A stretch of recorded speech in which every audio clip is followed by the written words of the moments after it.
சுவாமி விவேகானந்தரின் பொன்மொழிகள். மனம் சோர்ந்து விடாதீர்கள், எழுந்திருங்கள், விழித்திருங்கள், குறிக்கோளை, லட்சியத்தை அடைந்தே தீருங்கள். நம்மை முன்னேற்றத்திற்கு அழைத்து செல்வதே நல்லொழுக்கம், கீழ்நிலைக்கு இழுத்து செல்வதே தீய ஒழுக்கம்.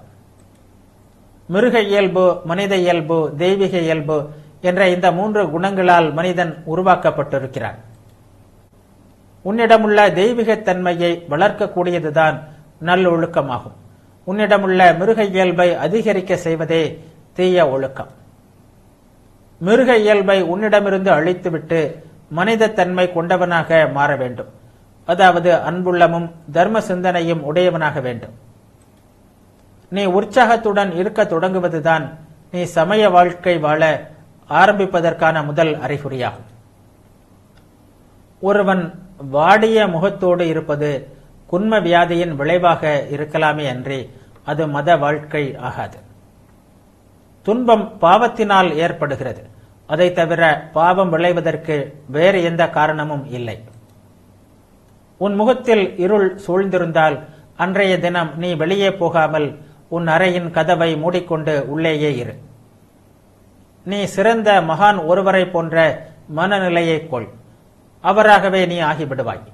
புத்தரை போன்ற மனநிலையை கொள், புத்தர் பெருமானாகவே நீ ஆகிவிடுவாய். உயர்ந்த மனநிலைதான் வாழ்க்கையாக அமைகிறது, வலிமையை தருகிறது, உயிர் நாடியாக விளங்குகிறது. அத்தகைய மனநிலை இல்லாமல் போனால் கடவுளை அடைய முடியாது.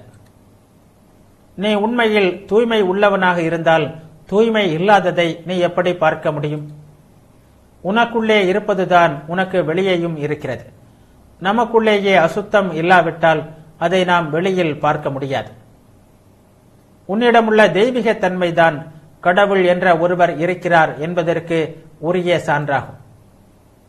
நீ ஒரு தீர்க்கதரிசியாக இல்லாவிட்டால் கடவுளை பற்றிய எந்த உண்மையும் ஒருபோதும் இருந்திருக்க முடியாது. நீ கடவுளாக இல்லாவிட்டால் கடவுள் என்ற ஒருவர் இருக்கவில்லை, இனி இருக்க போவதும் இல்லை. இந்த உண்மையே லட்சியம் என்று வேதாந்தம் சொல்கிறது. ஆன்மாவினால் சாதிக்க இயலாத காரியம் என்று எதுவும் இருப்பதாக ஒருபோதும் நினைக்காதே. அப்படி நினைப்பது மதத்திற்கு மிகவும் முரண்பட்ட கருத்தாகும். பாவம் என்பது ஒன்று உண்டென்றால் அது நான் பலவீனமானவன் என்று சொல்வதுதான். உயிர் உள்ள கடவுள் உனக்கு உள்ளேயே வாழ்ந்து கொண்டிருக்கிறார். அப்படி இருந்தும் நீ பல கோவில்களையும் ஆலயங்களையும் கட்டி கொண்டிருக்கிறாய். கடவுள் உனக்கு உள்ளேயே வாழ்ந்து கொண்டிருக்கிறார். ஆனால் நீ பலவிதமான கற்பனை பிதற்றல்களை நம்பிக்கொண்டிருக்கிறாய். மனித உடலில் உள்ள மனித ஆன்மா ஒன்றுதான் வழிபட வேண்டிய ஒரே கடவுளாகும்.